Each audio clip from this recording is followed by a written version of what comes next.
Hey guys, in this quick tutorial I want to show you that how to fix that Android apps are not installing problem from your Play Store or from your Google Chrome. So you have to just follow the same what I am saying. So our first step is that you have to just open your Play Store and then click on the profile icon at the top right corner and then click on the settings. Here you have to just click on the network preference and then click on app download preference and then turn it to over any network and then done. And after this you have to just click on the about option and check that if your Play Store is updated or not. If your Play Store is not updated, then you have to just update it. Doing so, you have to just move back one step. Here you have to again click on the profile icon and then click on the Play Protect. Doing so, you have to just click on the settings icon at the top right corner. So basically here you have to just turn off these two options and again click on the turn off. After doing these settings, you have to just again install your app and this time your problem will be fixed.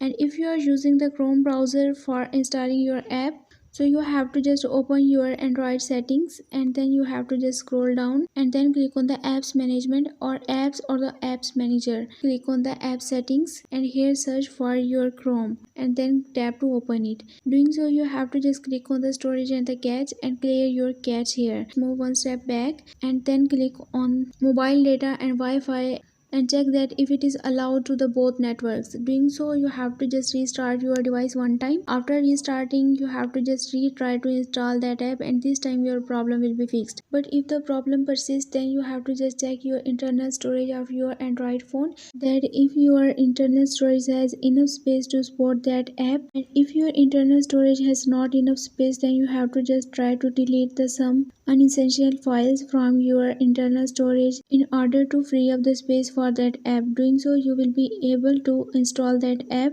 in your Android phone from your Play Store or from your Google Chrome. I hope this video will be helpful for you. For more information, you can visit my website whose link I have shared in this video's description. So leave a like and a comment for this video and also subscribe my channel. Let me guide. Thanks for watching.